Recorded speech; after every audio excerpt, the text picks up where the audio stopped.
Women have the power to transform this world. We can end crime and violence if we all agree to do one thing: share. Let's share our wisdom, share our time, share our talents, share our finances, but most of all, let's share our love. This is the Female Solution. The earth is in the process of transformation. A separation, such as when a cell divides. Half will remain in the third dimension, the old earth, where there is conflict and violence. The other half will ascend to the fifth dimension, the new earth, where no negativity can exist. All across the world, there are internet content creators that are sharing new information to raise your consciousness and prepare you to ascend to the new earth. Join me, Naimah Latif, every Wednesday morning, 7 a.m. to 8 a.m. Central Time, and we will introduce to you these Voices of Enlightenment.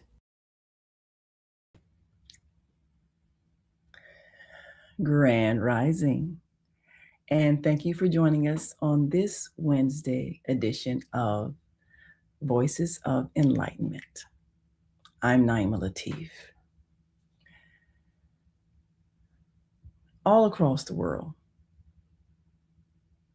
everybody is experiencing something. But only some people know why. There are literally two kinds of people in this world: the aware and the unaware. The aware realize that we are going through a spiritual transformation because the earth is ascending to a new vibration in which no negativity can exist. The people who are aware are the people who have evolved spiritually over lifetimes of experiences that gave them insight and understanding and awareness, so that they learned what the real purpose of life on earth is all about. We are here for one purpose. We who are merely projectiles of the one energy of creation we call God are here on this earth for a unique experience. We who have chosen this very intense experience of separation from the collective, separation of us as individual sparks of light from the one. We have chosen this experience to see if we could learn and we could find our way back to the one energy of creation, which is love. That's our mission. So at this time, as the earth prepares to transcend to a new vibration in which only love can exist, there are those who are aware of this, and they are using their internet platforms to share what they know through topics of discussion, through guests, through their own personal testimonies. They're making this choice. And because they're making this choice, they're raising the awareness of the planet. They are raising the awareness of those who don't understand why this is such an intense time of conflict both in personal lives as well as the collective life in countries and between countries and among individuals. Why are we going through this? There is a very important reason. Because we are transforming. We are in that stage of childbirth that was talked about in the book of Revelations, and many other spiritual teachings are telling us about these very times where we are transforming. Well, there are those who are aware, and there are those who are unaware. And as I look around and see the impact of the unaware and how much they contribute to the negativity because of their lack of understanding. Well, we chose to create a show that heightens the awareness. So I'm going to be having some guests on that express ideas that may rattle a few people who have held on to a belief system based in fear and punishment and judgment, hellfire and condemnation, because that's what they understand. That's what they've been taught. That's what they know. But there are those of us who've had experiences beyond our realm. And because they often contradict popular religious thought, we stay silent out of perhaps fear of being ridiculed or being even called demonic. But it's important in these times that people who have evolved to a point where they are receiving information share what they know to remove the fear and increase the awareness. So today I've made a decision. I've decided to come out of the closet. No, not that closet. No, I'm still very much heterosexual. I'm coming out of the spiritual closet.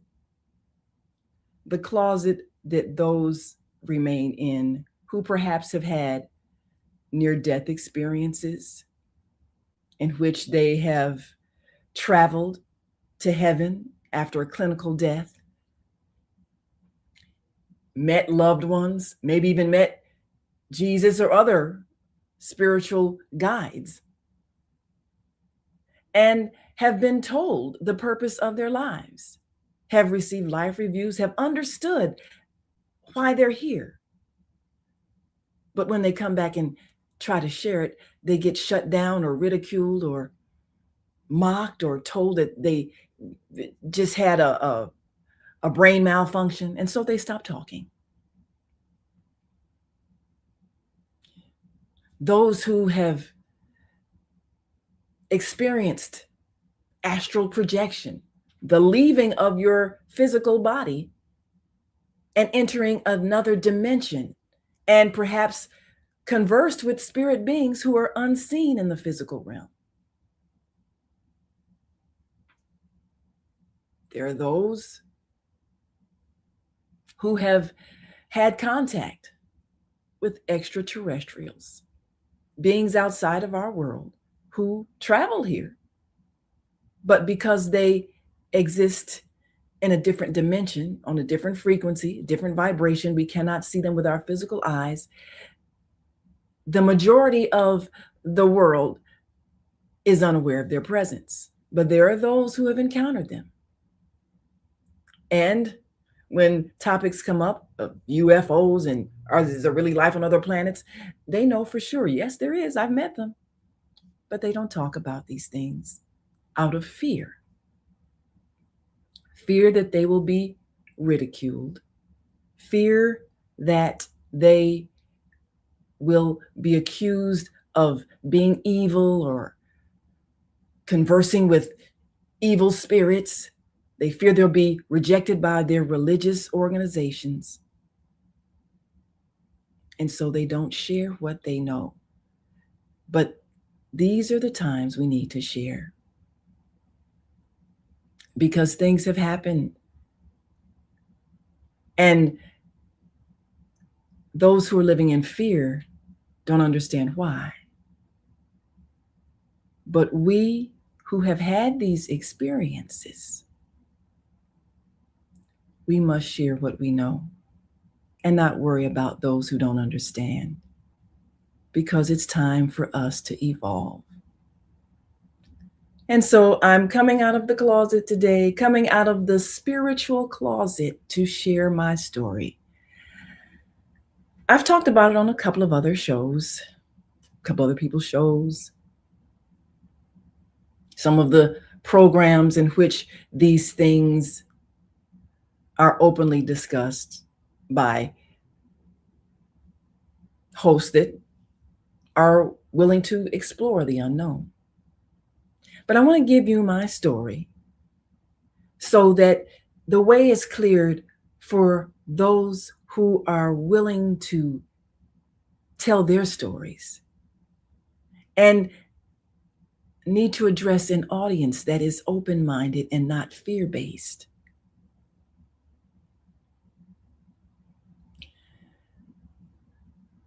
This story is available on my website,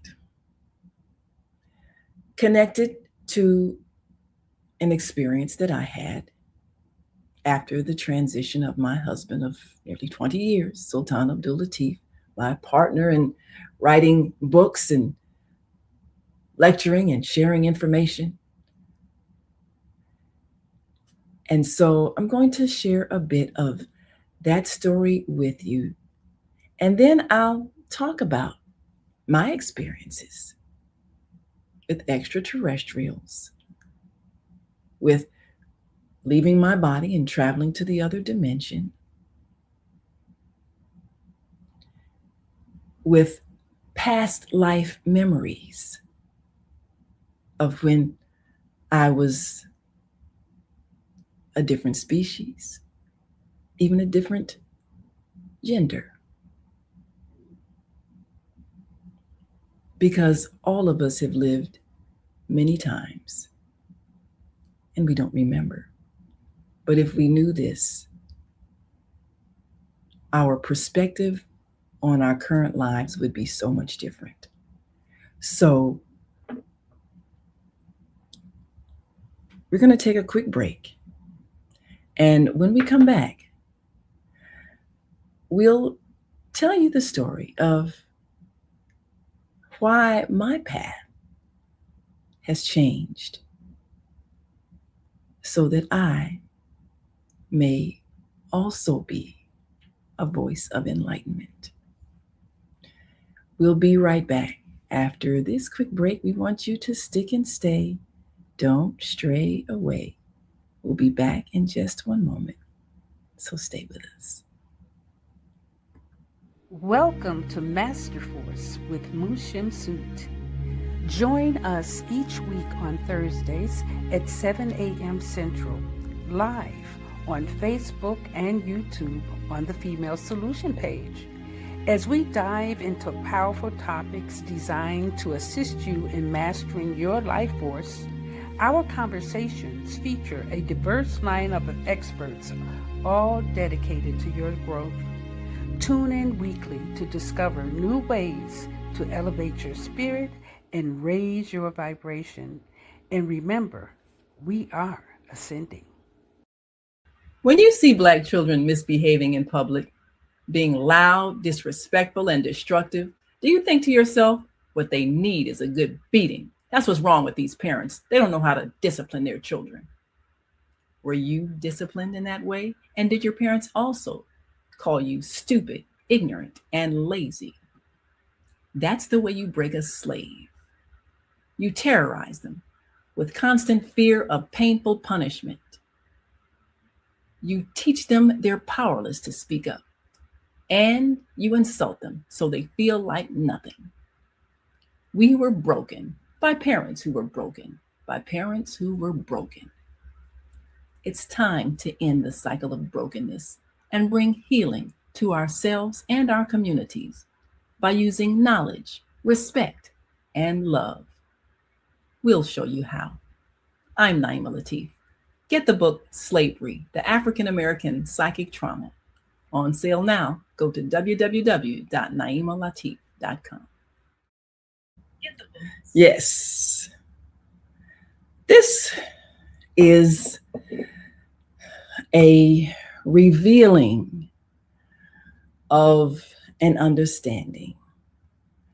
That book, Slavery, the African American Psychic Trauma. And if you watched our show yesterday with Assata says she has been highlighting a series called Love Don't Hurt.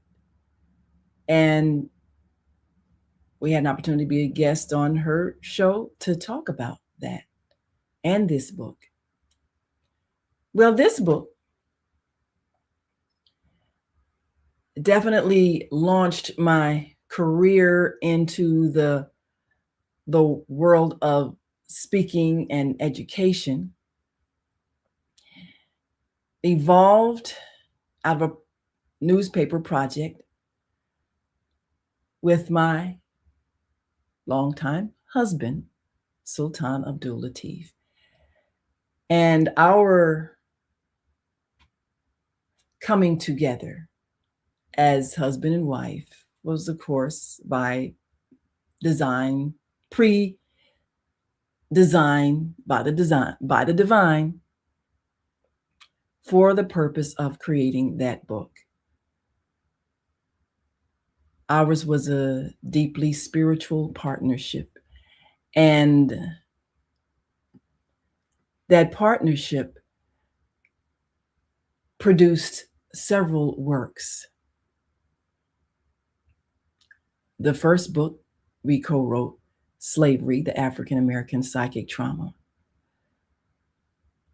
was to help African Americans emotionally devastated by the slave experience to reclaim their humanity, because such a trauma continues to reproduce itself over generations, and it's time for us as a people to heal. There's so many human dramas on planet Earth, and every continent has them. People who've hurt each other, they've done cruel things to each other, committed crimes against each other, there've been wars, there've been violence. And so the story of Earth is a human drama. But Earth is not the only place to live. It's not the only reality. And yet it's a very unique experience, because coming to Earth, the first thing is that you agree to have your memory of who you are as an eternal being totally wiped clean. You come here remembering nothing. And even though many of us get glimpses of the previous reality when we were in spirit, most of us go through a lifetime remembering nothing. And so we only understand and believe what we're told. And we're deeply programmed by religious institutions to fear that we're going to be punished with hell and burning fire forever and ever if we don't obey religious rules. We're programmed and we're believing that. And because we're believing that, we often create more harmful things. And we often do more hurtful things to each other because we believe that the creator of the universe is a punishing entity that causes pain. This belief is at the root of much of our beating children. So it's important for us, if we're going to stop the cruelty with which we raise our children, to be made aware of the reality of existence and the fact that the creator of the universe is only love. That is the energy of creation. It's only love, not fear, not pain, not punishment. And we're here to return to that energy of love. That's what this experience is. Well, I grew up in the Christian church. And then there was a point where my soul was seeking something different. I didn't feel right about that idea of God being mad at us and we're born bad and someone had to come to take our punishment so that we could be forgiven. And I'm not, no shade or disrespect to any Christian person. I'm just sharing my journey. I knew that something in that didn't feel right to me. So I became acquainted through an associate that I met of a spiritual community. And of course, I'd heard about Islam and so forth, but this particular spiritual community had a different understanding about the life of the one we know as Jesus. This particular Muslim community understood that his life, his teaching continued after the experience of crucifixion. Also expressed an understanding that he married, had children, and taught women even. He had many disciples that aren't mentioned in the Bibles, but most importantly, the Mary Magdalene of the Bible, who is misrepresented, was actually his wife. So this was a different spiritual community. And I met my husband, also part of this community, and we began a spiritual journey. But then he was diagnosed with cancer after nearly 20 years of marriage. And I knew I had a religious faith and a belief, which I believed in, raised our daughter in. But I knew I wanted some verification. So we had an agreement. And I'm going to share with you a bit about that agreement, which led to one of our books that we'll talk about, in which I share what I learned after his transition. And this is on my website, naimalatif.com. This story that I share so that those who are wondering what happens may know. So take a look at a portion of this story. Hi, I'm Naimah. Are you grieving over the loss of a loved one? What actually happens when you die? What would happen if a departed loved one came back to you and told you exactly what they were experiencing? Well, that's what happened to me. So I want to share my experience with you so that you know for certain that your loved ones are still right here and they can talk to you if you're ready to listen. I can show you how. It's right here in this book, Visits from the Dream State. In May of 2006, my husband, Sultan Abdul Latif, was diagnosed with colon cancer. The doctors gave him about 1 year to live. But we were living a healthy lifestyle. We believed in healthy eating. And we said, oh, we can beat this. They had advised chemotherapy, but we said, no, we're going to try some healthy herbal treatments that we've read about. And sure enough, a year later, Sultan was still here. But he was still rapidly losing weight. And even with our healthy eating and healthy lifestyle and herbal treatments, we could see that the illness was progressing. By July of 2007, he had lost quite a bit of weight, and so we decided to go ahead and try the chemotherapy. But even after months of chemotherapy, we could see that his transition was imminent. Now, we, of course, were devout Muslims, and we believed in an afterlife. But there's one thing to have a faith. There's another thing to have certain knowledge based on experience. My husband, Sultan, was about to go into the great unknown, where we all go eventually. But I wanted more than just a faith. I wanted a no. So I made him promise that when he ultimately transitioned, that he figure out a way to come back and tell me exactly how it is.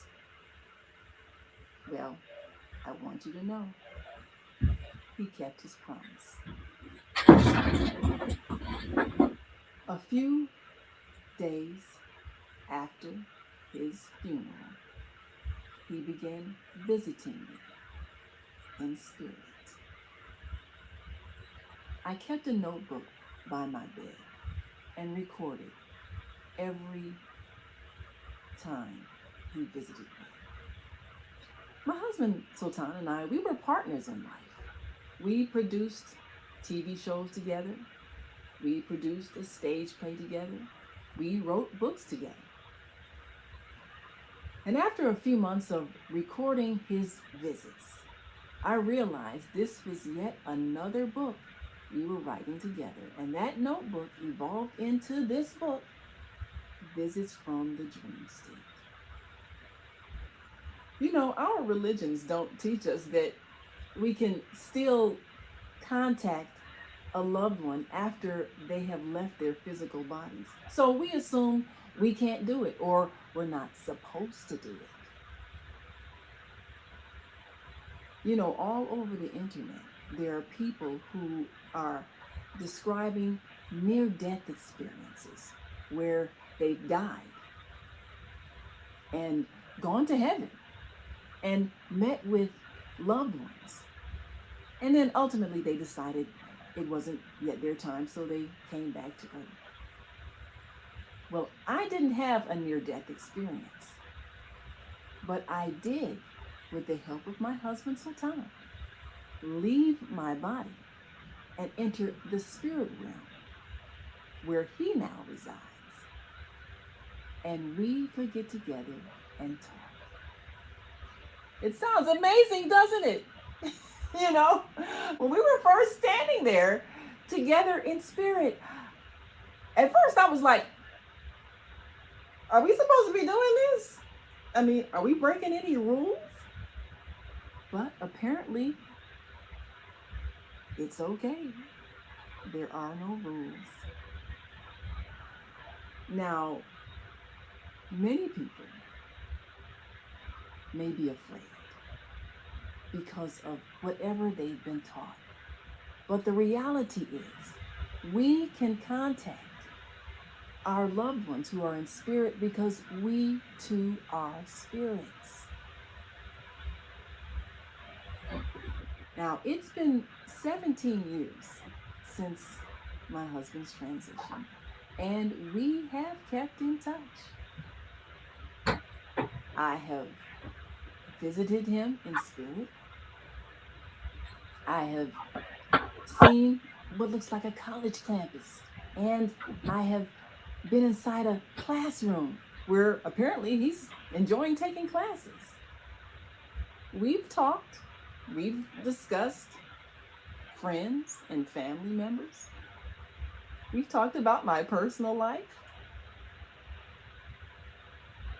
We have been able to keep a relationship, even though my work here is not yet done. And he's having an amazing adventure where he now resides. Now that I know what I know, and I've seen what I've seen, I want to share it with you so that you too can discover what I discovered.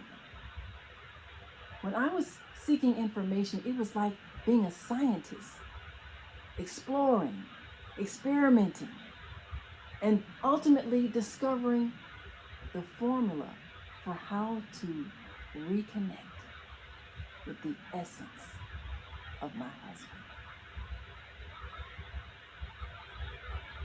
Now that I know what I know, I have absolutely no fear of death, nor do I ever grieve. I am at absolute perfect peace. And you can be at perfect peace as well. Get the book, Visits from the Dream State. Go to www.naimalatif.com. That's www.naimalatif.com. It's on sale now. Just $10 plus shipping and handling. And if you order by Monday, December 16th, you'll receive the holiday special of one free book with your order. Give it to a friend who's grieving so they too can be in perfect peace.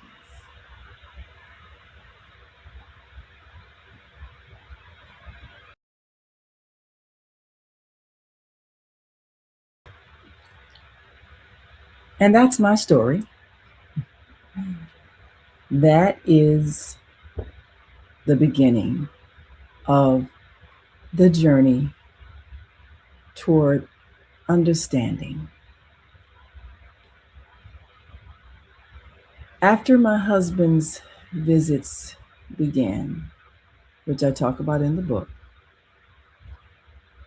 I began to be made aware of other internet communicators who were sharing stories. And I became aware of people who were revolutionary and groundbreaking. And I began to have more experiences. So we're going to take another quick break. And when we come back, I'll tell you about my extraterrestrial experience, which of course I talk about in the book. And I'll tell you about some past life memories, which helps to define my present day activities and purpose. So we'll be right back after this quick break. We just want you to stick and stay. Don't stray away. I'm coming out of the spiritual closet today to tell what I know so that we can grow. We'll be right back. So just stay with us.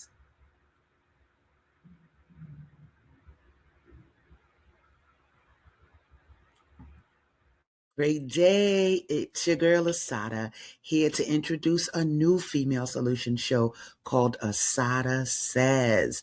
That's right. Every month we're going to talk about everything I am, from cryptocurrency and financial security to good health and parenting strategies. Come on and talk with me every Tuesday morning from 7 a.m. to 8 a.m. And let's do that thing the way Asada says it should be done. See you then. Peace, right here on the Female Solution. Yes, and if you missed yesterday's Female Solution, go back and watch it because it was a good one. And we really had a chance to talk about this whole issue that has scarred us. And it's time for us to understand what love is. She said, love don't hurt. Well, love is the energy of creation, and love is the vibration that we are all striving to ascend to. Well, during the time I was with my husband, we were married, and of course, before his transition, we always in the morning would share our spiritual experiences during the night. Some dreams, some were seriously out of body journeys. And there was a particular out of body journey that I share in this book, Visits from the Dream State. And what happened during the night, I transitioned to another dimension. I won't call it a dream because it was very lucid, very real, I was very conscious, and I described this experience. I met someone in that state that was obviously from a different world. It's a different world. Well, it was really different because this man, he had male energy, but his physical appearance was insectozoid. Now, I describe it in this book. And we were meeting in a different dimension, and we were communicating. But I realized we were communicating telepathically because I don't remember his lips moving, but he looked insectozoid. He was like my height and weight, but he had that oval shaped face. He looked like a praying mantis, kind of like a grasshopper type insect, had the oval shaped eyes, and I don't remember if he had antenna, but I remember his arms looked like the little insect kind of arms. I don't know if you ever saw that movie, The Fly. That's, old movie anyway.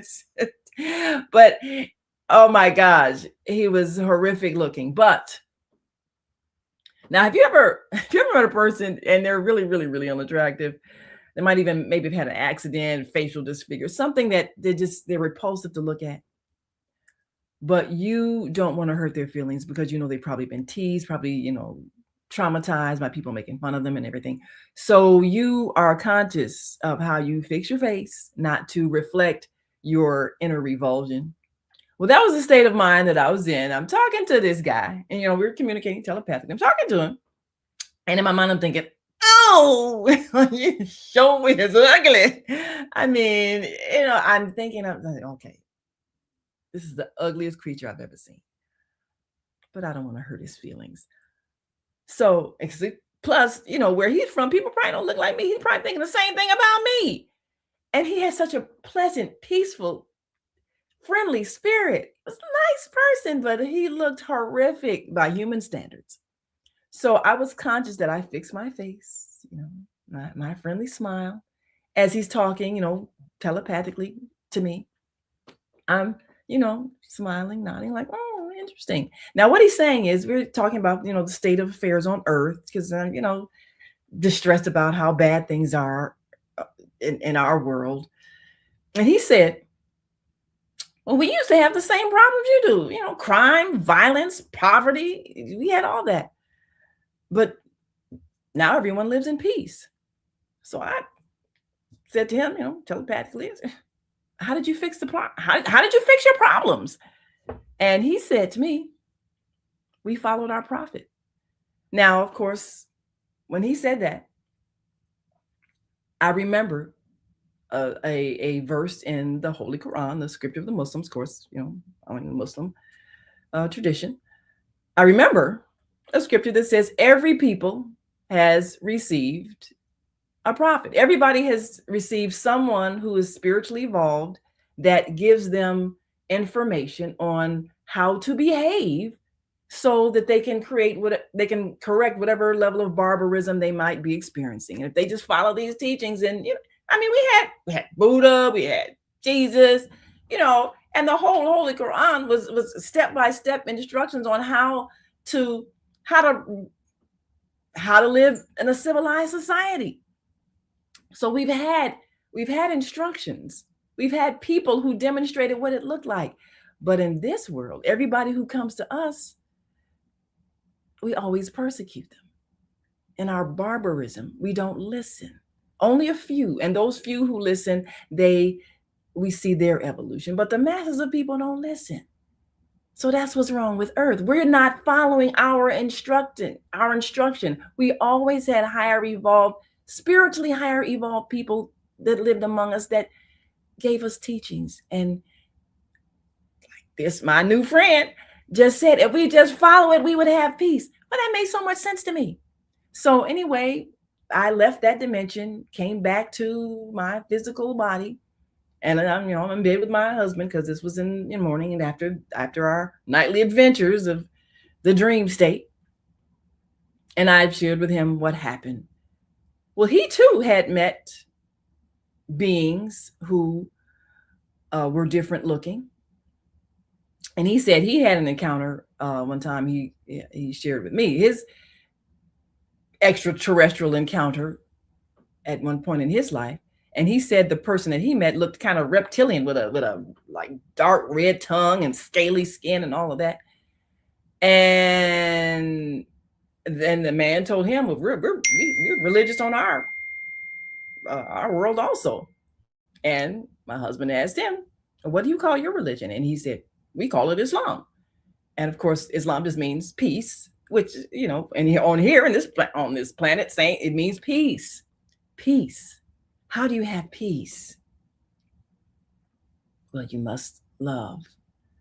So my husband and I, we would share our extraterrestrial experiences, our otherworldly experiences, our past life memory experiences, because we both were on that high spiritual vibe that transcended a religious doctrine. And that's why we were so well matched, because we were here to do a spiritual work. So that encounter is discussed in my book, Visits from the Dream State.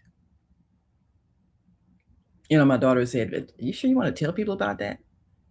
Because people who have not had experiences like that, again, questioning your sanity, questioning, what kind of spirit you're talking to, all of those things. But when it's your mission, you must share so that others who don't know can know. We've got some comments here, and feel free to share your comments. And we certainly want to get your responses. And our sister Zelda from Higher Learning Network says, this is the best closet to ever come out of. It sets you free like nothing else ever. Thanks for sharing such truths. Yes. Well, we must share our truths. Now, during the last few years of my husband's life on Earth in a body, because of course he still exists and I still visit him from time to time. But he wrote the foreword to my book, which evolved into this show, The Female Solution. We're going to take one last break, and when we come back, I want to share with you the past life experiences that affected this book and my mission to gather women together especially for the healing of the planet. We'll be right back after this last break. We want you to stick and stay. Don't stray away. I'm going to tell you all about my memory of another life. We'll be right back. So stay with us.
And we are back. You are watching Voices of Enlightenment on the Female Solution. We'll be back tonight for the on-air daily news hour. We share news that you can use to better your condition as we report on the on-air daily news, which you can go to onair.dailynews.com. Well, right now, we want to share with you the backstory of the book, The Female Solution. And it was published in 2007, the beginning of 2007. My husband transitioned at the end of 2007, but he wrote the foreword to this book.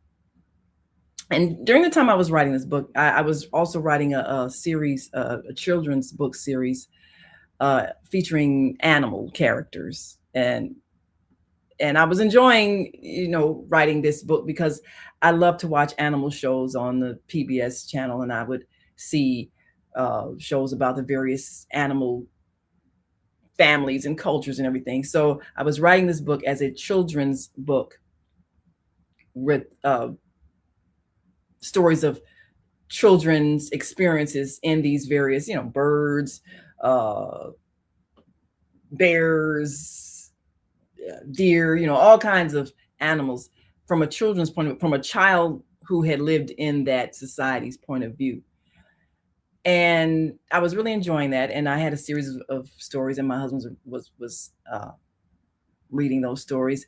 And at the same time, I was also writing a book about women and relationships, because I was so distressed at what I was seeing in the schools. I was teaching it in schools at the time, and I was seeing so many children coming from broken homes. And I felt like if women would just make better choices, can't they see that the men that they're getting involved with don't have preparation for fatherhood, and how it's devastating our youth? And of course, I don't have to elaborate on that. We all know, we see what state of affairs our children are in. Well, my husband says, well, you should add your animal stories to the book. And I thought, oh, that's a good idea.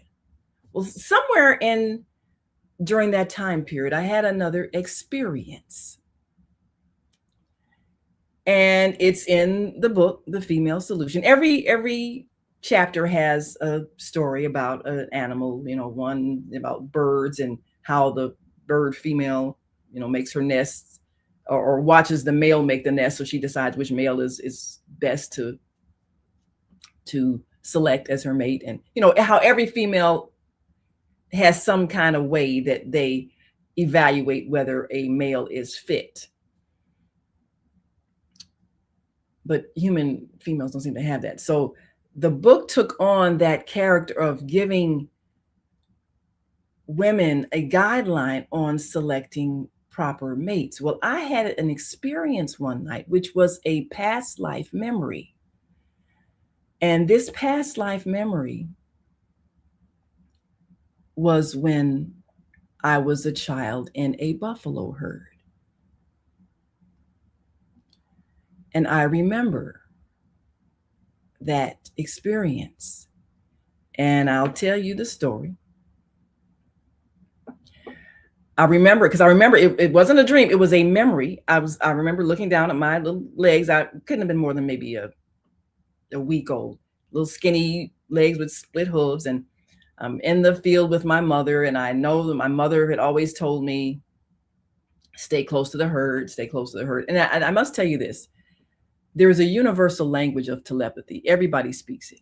Animals speak it, everybody. Human beings are the only one who lose that experience. They lose that ability, especially when we start verbal speaking. We say things like, oh, we're the only ones who have speech. No, we're the only ones who don't speak, because every being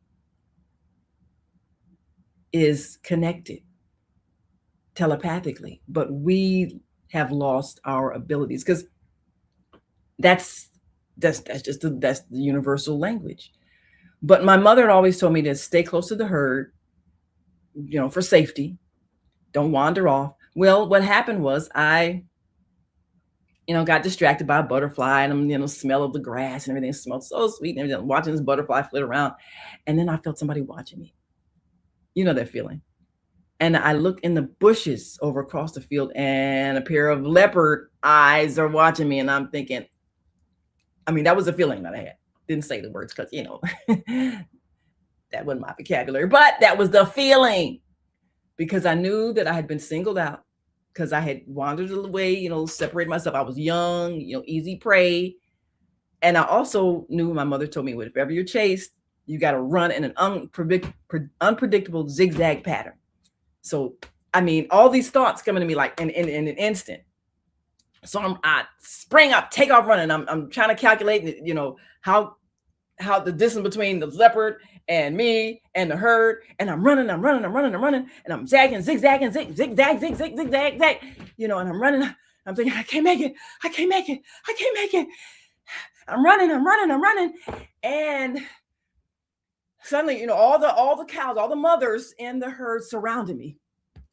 My heart is beating. I'm thinking, oh, I need a drink. And my mother, she knew I needed to nurse. So I'm grabbing my mother's udders. I'm, nursing, and all the milk just calming me down. And all the mothers were surrounding me while I'm nursing. And my father, this big bull, he bounds out and charges the leopard. And the leopard, and I can see the battle going on. I'm looking at this wall of cow legs, because all the cows that surrounded me, all the mothers and the herd has surrounded me. I'm nursing my mother. I'm watching this battle going on. And my father, big, strong bull, he's fighting this leopard, and this leopard, I see the leopard's fangs on him. And then my father's big horn is turned around and jabs the leopard. And then the leopard, I hear it scream, and then he runs off, slinks off back into the bushes. My father, man, he was big, massive bull, and he was looking around like anybody else out there. I run this up in here. You don't mess with my family. That was his vibe. He was powerful. And I was the emotions that I felt. First of all, admiration for him for being so strong. He could protect me. And then I felt guilt, because I saw that the leopard had wounded him, and he had this, gash on his shoulder with bleeding, and I knew it was my fault. And I realized he's got to protect every child in this herd like this. So I can't put his life in jeopardy. I can't wander off. In that instant, I understood everything. I understood in a family, in a collective unit, everybody has a role. My role as a child is to stay close to my mother and close to the herd, so that my father doesn't have to risk his life for me. That's my role until I get grown. That's what I'm supposed to do. Mothers, they knew to protect the children. Collectively, that's what we do. Everybody knows what they're supposed to do. The father, and he's the one that all the mothers, of course, they were part of who he was protecting as a family, because he was the strong bull that had the heart to protect his family. So the one who's the head of the herd, the one who has the right to be in that position, is the one who has the heart to protect the lives and the strength and the power. And I understood that's the criteria for fatherhood. I understood all of that instantly. That was the experience that I had.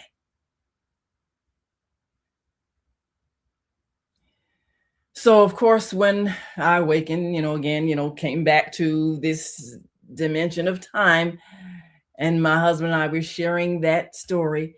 And that story is in the book, The Female Solution. It's under the title, I think the 7th chapter, Harmony in the Buffalo Herd. Well, part of what I began to discover after my husband's transition were many wisdom teachers that helped me understand things. And one of those wisdom teachers was a woman who was a past life regression therapist, Dolores Cannon. And she would take people back to previous lives. And she explained that all of us are part of creation. We've all been everything. We've been all different races. We've lived on all continents. We've been both genders. We've been all of that. And we've been everything. We've been air. We've been water. We've been fish. We've been birds. We've been all of those things because it's an experience. Earth is an experience, and you learn something through each experience.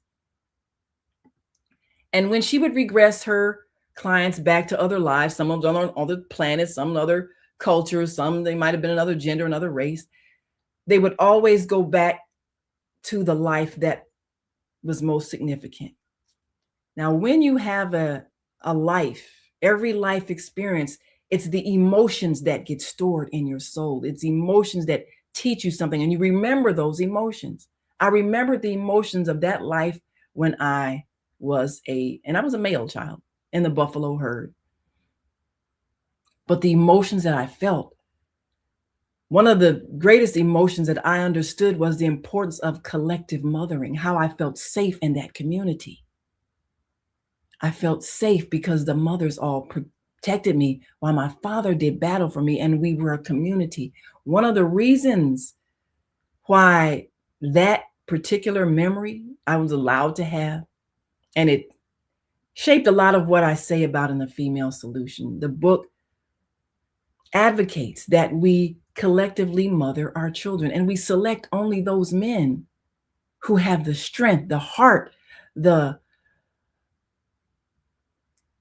ability and the willingness to protect us, to love our children.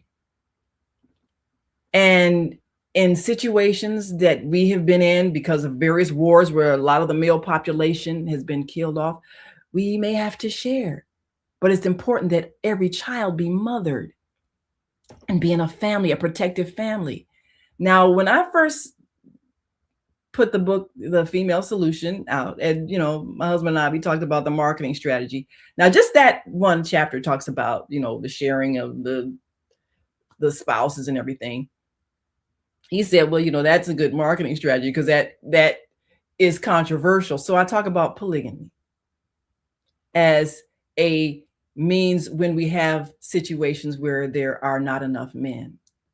And the book blew up, people debating it, talking about it. Women were intensely upset about it. Anytime I want no woman having sex with my man. And so there was the controversy, of course, it definitely caused the book to grow. Now, the polygamy itself is not the main issue, but that's the issue that we chose for marketing purposes to highlight. And that particular life experience helped me to understand what it feels like being a child in a community where you are protected by all the mothers.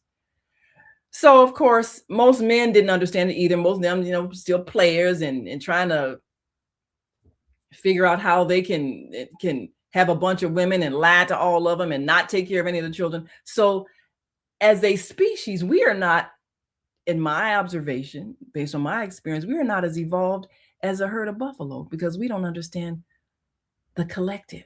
we don't, as human beings, we don't see ourselves as a collective body. Now, we might fight and be against other nations, but when it comes to our family culture, we do not operate as a collective in the raising of our children, which is why our children are unprotected and abused. So, one of the things that I have come to understand why I was allowed to remember that particular life, so that I could understand how it feels to be a child in a community where the mothers work as a collective in protecting the children, but also so that I could understand why human females can't understand it, why they couldn't, even though in the Holy Quran, it is advocated after a big war happened, it was advocated that men take on, take care of the orphans, the children, and marry other women so that they could help them in taking care of the children. So they form those kinds of cooperative families. We see that's been made a mess of. Men have been abusive to women and pitted women against each other and all of that, which is the exact opposite of the spirit of things. It's supposed to be so that our children, even after we've made a mess of war and killed all the men, we can still have families. Well, I am realizing that women can't understand that because they don't see themselves as a collective. The competition, like being pitted against each other. So we can't fix the problem that we humans have created with killing each other in war by combining our families and collectively raising our children. So we can't fix the problem. So I understood that. And the feelings that I remembered from that life helped me understand why we still don't have the love in our hearts to work together to collectively love our children so that no child is without a home, a mother, and a father, because children need the protection of a father. And I experienced that in that life. So that gives you a bit of backstory about the female solution. So our philosophy, as an amazing group of women who are visionary and are motivated by their own individual purpose and mission, we are each sharing our experiences and bringing on guests that highlight knowledge that can help us heal our planet. That's what we must do. But today I wanted to give you a snippet of why we're doing what we're doing as the female solution, trying to help women know that we are the solution, but we must work as a collective body in the loving and protecting and raising our children, raising them with love, raising them with a secure sense that they will always be protected, raising them in harmony with the men in our lives so they can see what love in a family looks like. And Zelda says to us, our classes we start teaching today at Betty Shabazz International Charter School are very fortunate to have you as the leader of this new venture so our children can share their griot experience. Ashe, yes, we are going to help children express themselves in the musical form. And if you watch yesterday's show again, we talked about griots, how we learn our history through those who recite to the beat of music. And our children have that same talent and skills. And she says, just came out the spiritual closet and never going backwards. Ashe, yes, I've come out of the spiritual closet and let you know that I remember. And on our page, you go to onaireverywhere.com. We have the On Air Internet Radio TV Guide. And these are shows that I recommend that you subscribe to. Wisdom teachers, those who have come out of the spiritual closet and are sharing knowledge. And lastly, before we go, this book, Slavery, the African American Psychic Trauma. This book, which reminds us that we, the people who were transported from Africa, that was an experience. That's not our identity, ex-slaves. We've been on this planet for eons. We've created civilizations, and we have interacted with those who have come from other worlds to work with us. And we can even see the remnants of that recorded on the walls of our pyramids and ancient land relics. And we have a memory. We talk about in this book a genetic memory, because not only is the past stored in our emotions, the past is stored in the cells of our bodies from the family line that we choose to incarnate through. And now I've had other past life memories. I've had a memory when I was a white male, part of the security guard forces in the land, probably over Sweden somewhere or whatever. I was Nordic people. I'm not going to tell that story today, but one day I'm going to tell that story, because we incarnate with the same people over and over again to work out differences, and we play different roles. And this is something that Dolores Cannon, of course, her daughter Julia Cannon is one of the people I'll be looking to have as a guest to talk about this whole process of being eternal beings, having experiences so that we can learn how to love. And we choose our life circumstances, and we choose challenges to overcome. And in this particular life, we'll leave over time, so I'm gonna just tell a story anyway. Last story, people, because I want us to understand that we are here for a purpose, but it's an eternal purpose of learning.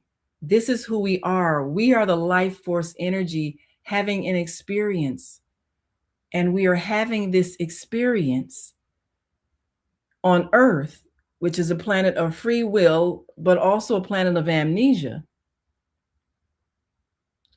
We're having this life experience so that we can find our way back to the ultimate energy from which we all came, which is love. So I'm going to tell this last story, a past life memory. Now, I have a friend in this particular life, and we've gone through some various things together, and had an experience with this friend that was very, very, very hurtful. I was very angry and hurt, and it grieved me for years. I was very sad, very hurting. One day I woke up actually crying about it. I was just so devastated. And I forgave this friend, but I was grieving that what they did was an act of betrayal, and it was an act of humiliation and hurt, and I was angry and sad, and I'd been in a depression about it for a long time. And then a past life memory was downloaded to me.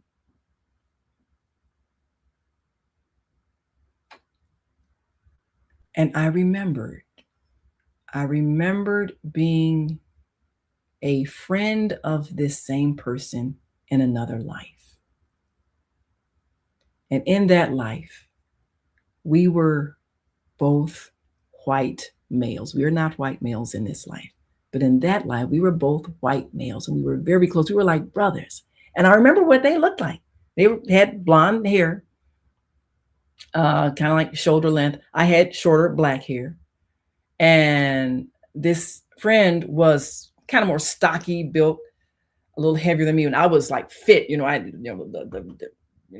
the six-pack abs and muscles, and everything. But we were both part of the guard in this community. Now, the way the guard worked, all the men who were part of the guard in the community, this was You know, again, some Nordic community, you know, up in Sweden or whatever, way over there in that land.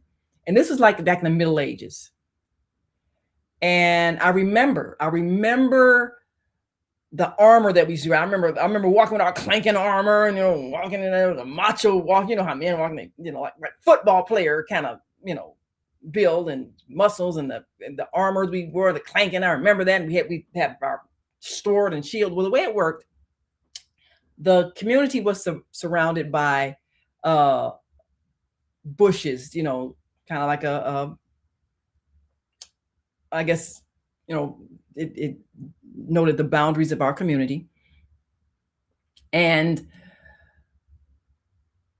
the guards, you know, we took turns in shifts. We each, you know, we had to take a shift to guard the community from invaders. You know, we try to come and get through, you know, did little openings. And I remember the spot that we were assigned to guard, and the guard duty, it was from dusk, you know, in the evening, to dawn, you know, sunrise the next day. That was our shift. And the two of us, well, me and my partner, we were the baddest team in the guard. I mean, and every night, you know, we report, you know, to our spot, stand guard, you know. And so when invaders came, you know, it might be 10 of them, but we were bad. We would stand back to back, and we'd be, you know, we had our sword, our shield, we'd be taking them out, you know, chasing them off. And then, I mean, because we were literally saving each other's lives every night.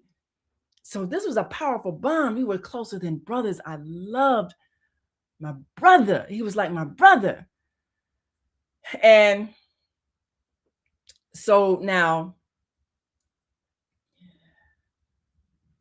at the end of our shift, we would go to the local pub, you know. And I remember holding the tin mug with the beer in it, and we'd sit at our table with the other guard members. And it was like, when we walked in, it was like the way we would get greeted. It was like, you remember like the football team after they won the game the day before, they come into the cafeteria and everybody like, who, there they are, you know. So that kind of hero feeling when you come in. So we come into the pub, you know, and we getting our beer and sitting around with the other guard. It was like a brotherhood, you know. And we singing our little raunchy songs and stuff. And my partner in the guard, he always had these, you know, lively, colorful stories. He'd be, you know, talking about how he saved my life. You know, he always had these lively, colorful stories. So, and I smashed him with my shield, and I pressed him with my sword, and, you know, he just, you know, and he'd get him and act it out and everything. Everybody, oh, really? You know, so, I mean, it was, but it was so much fun. I remember the feeling of camaraderie. I remember how it felt. And I mean, but I you know, we saving each other's life every night, but it was like every night a battle, the life battle, you know. But and then when in the daytime in the pub, we getting together, we're laughing and talking, and everybody sharing their little stories of how they fought off the enemy and everything. It was such a brotherhood, such a love and camaraderie among us. Well, there was this woman there. She had blonde hair, and I think she worked at the pub, you know, barmaid or whatever they'd call them back that day. Well, I had fallen in love with her, and I wanted to marry her. And now, if you all just tuned in, please go back to the beginning, because you see this thing saying, you know, coming out of the spiritual closet. I'm telling the story, just if you just tuned in, I'm telling a story about a past life memory when I was a male. I was a white male in, you know, the Middle Ages. That's the story I'm telling, that I'm sharing my memory. So if you just tuned in, you see this banner, and then I'm talking about I'm in love with a woman. I don't want you to take it out of context. I am still heterosexual. I'm not coming out of that closet. I'm coming out of the spiritual closet. Just so you know, telling this story about my memory. So I remember telling my dear friend, my partner in the guard, how much I love this woman and I wanted to marry her. And, you know, just, so I said, oh, really? So now I'm in love with this woman, right? And, and it's my partner. So now it was getting ready to be time for our shift. And, and he says to me, I slept with her, and kind of thrown in my face. And man, I was devastated. You knew I loved her and you slept with her? And he, was like laughing at it like, yeah, I had her first. I was so angry. I was so hurt. Now we're supposed to report for our guard duty at dusk. Well, I didn't show up. I didn't come. I was so angry at him. I was so angry. I didn't come. And it's getting later and later at night, and I'm still stewing about it. He knew I loved her. I'd be stabbing me in the back like that. How could he do this to me? How could he do this to me? I thought he was my brother. I thought he cared about me. And I was so angry, jealous, I don't know. And I don't know why he did that. I was so hurt at the betrayal. So I didn't come. Well, it was getting to be nearly midnight. So final thing, let me just go on and go. So I get to our spot at the little opening in the bushes surrounding the trees, surrounding the community, for our spot where we stand guard. I get there, and he's lying on the ground, bleeding to death, mortal wounds. I mean, ain't no 911 back then, right? Because he's dying, breathing his last breath. And I was like, oh my God. I'm just crying. I remember the tears. I remember the anguish. They had ambushed him. Of course, he didn't have me there to have his back. And they overpowered him. He's lying there dying. And I remember crying over his dying body and just crying and crying. I was so sorrowful, but I was angry at myself for not having the ability to forgive. I was angry that I didn't have enough love in me to forgive him, even though he had betrayed me, even though he had hurt me, even though he made me feel bad. He was still my brother. And I should have been able to forgive. I remember that feeling, the crying. I remember as he's dying. I remember that. So now, as many people who talk about near-death experiences share, and many of these websites that I recommend that you watch if you've not seen near-death experience. A near-death experience is when you die and then you usually have a life review and you see what you did wrong. Well, also, as in one of the things that Dolores Cannon does in her past life regression, she's wrote a book even called Between Death and Life. We're explaining how we plan each life. We plan where we're going to live, what gender we're going to be. We plan as a human being, this whole human drama. We plan how we're going to experience life so we can learn lessons. And sometime after I passed away in that life, I wanted to have an experience with this friend again, this soul who's my friend, and have them betray me again, do something hurtful again, to give me an opportunity to forgive them. So that was the plan.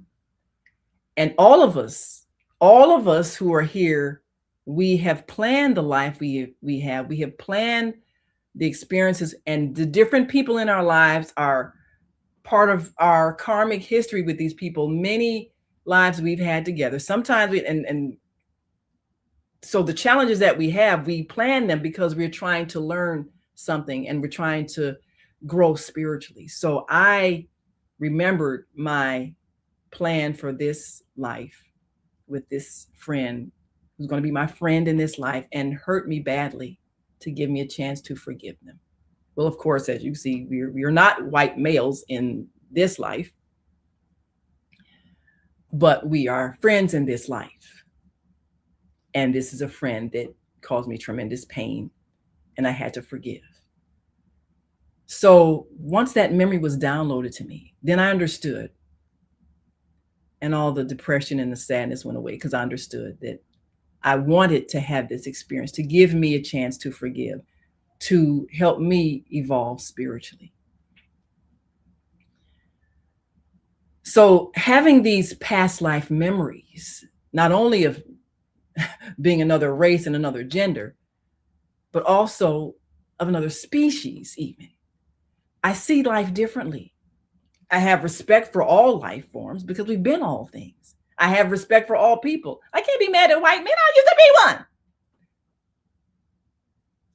So I don't see myself identity-wise as I'm a Black woman. That's who I am in this life for the purpose that I have. And part of my purpose was to get together with my husband and write the books that we wrote, to give the knowledge that we're giving. Our mission is to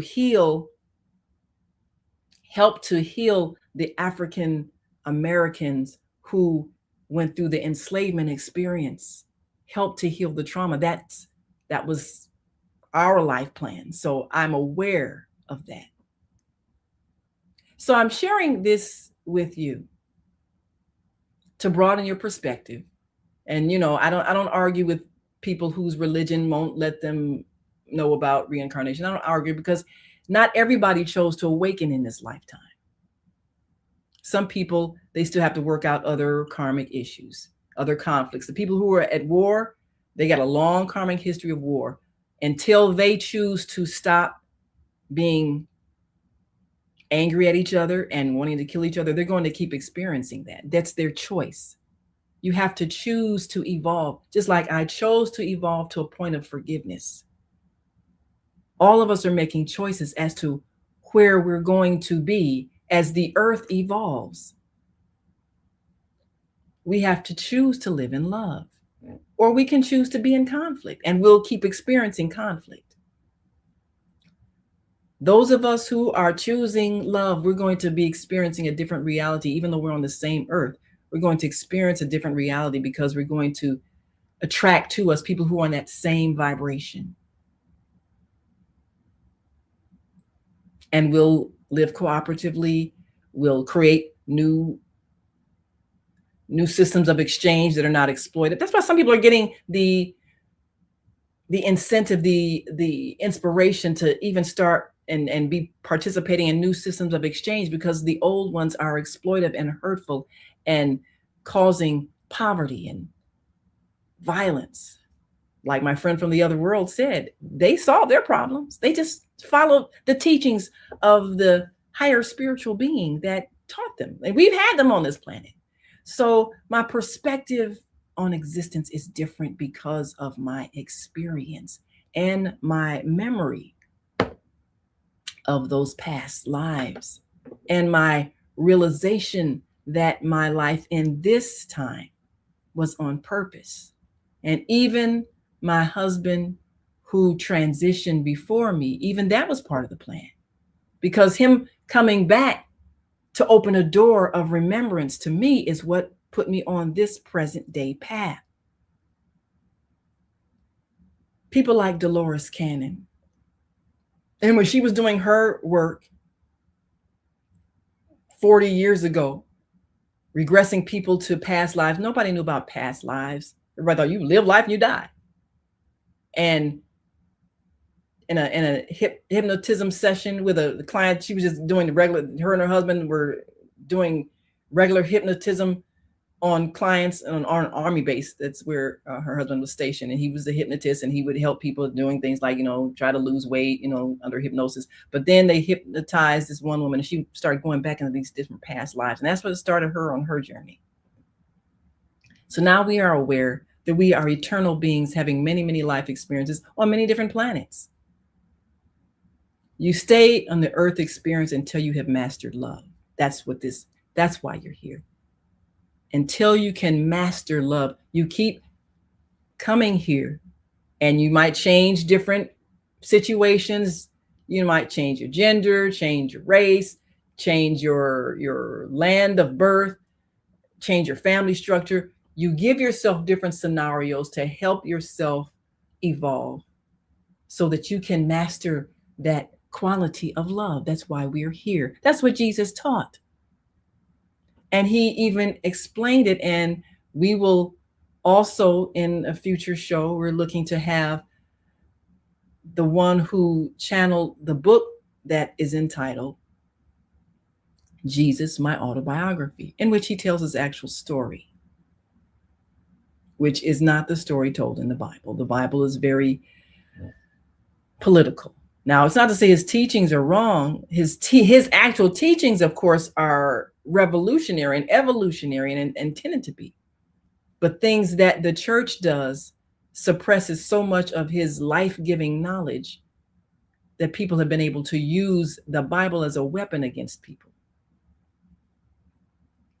But no matter what your spiritual path is, there are many souls who come here for the purpose of being that higher evolved teacher, as my friend, that insectozoid guy, as my friend said. So it doesn't matter what spiritual path you're in. You might be a Buddhist, you might be Catholic, you might be a Hindu, you might be a Muslim, you might be a Scientologist, you might be any of those many different spiritual paths. If you follow the line that says, what is that foundation? Love your neighbor as yourself. However, your spiritual guide, your spiritual teacher, the head of your spiritual community, however they are teaching the foundation of what we are evolving into and what we are striving to master, that power of love. If you vibe with a certain spiritual leader and that's what's helping you evolve, then that's the right spiritual path for you. That's how you're going to become your next higher expression. So I don't have a need to try to convert anybody to anything. Wherever you are, that's where you're supposed to be. That's what you chose as your path to help you in your enlightenment. It's the right path for you, whatever it is.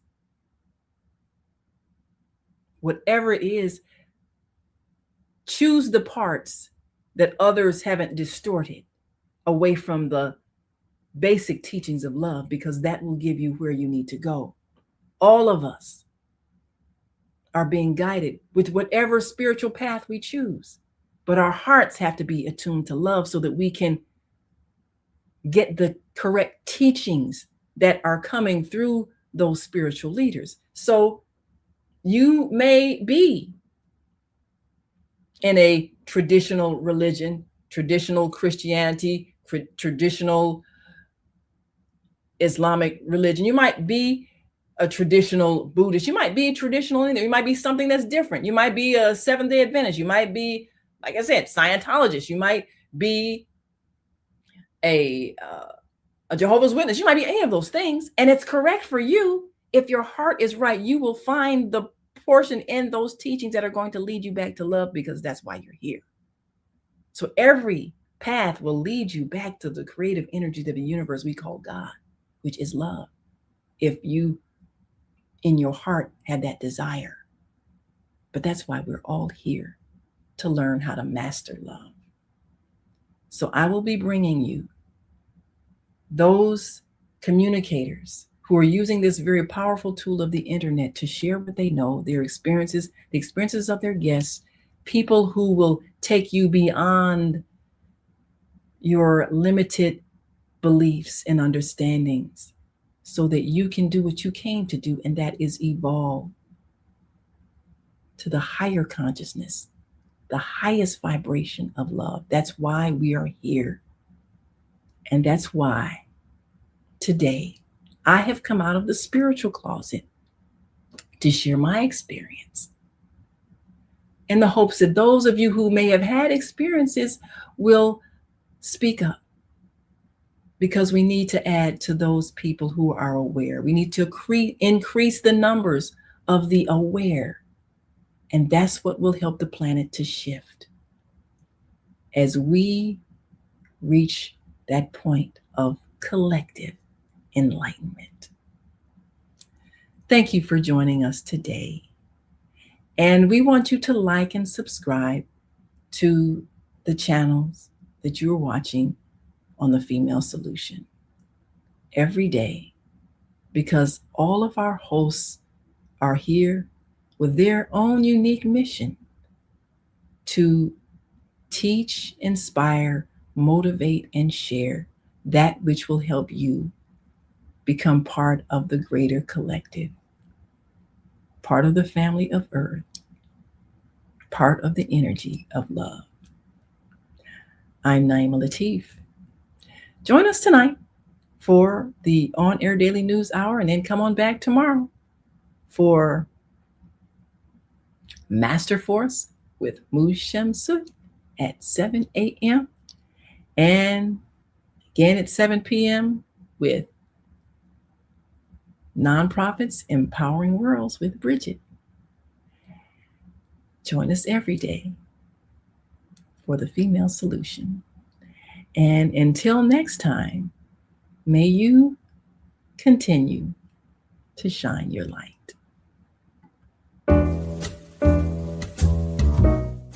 We've come to the end of our show today. If you missed any broadcasts, go to our website for the audio and video archives at www.thefemalesolution.com. On behalf of our team of radio hosts, I'd like to thank all of you who participated in today's discussions. And to our global family joining us from all around the world, we say thank you. To our family in China, xie xie. India, Dhanyavad. Japan, arigato. Korea, kamsamnida. Russia, spasiba. Germany, danke. Poland, dziękuję. France, merci. Spain, gracias. Italy, grazie. Egypt, shukran. Ghana, madasi. Nigeria, eshe. South Africa, Ngiyabonga. Senegal, Jaref. Kenya, Asante. Israel, Toda. Pakistan, Shukriya. Afghanistan, Tashakur. Saudi Arabia and Palestine, Shukran. Assalamu alaikum wa rahmatullahi wa barakatuhu. Thank you, and may peace be upon you and the mercy of God and God's blessings.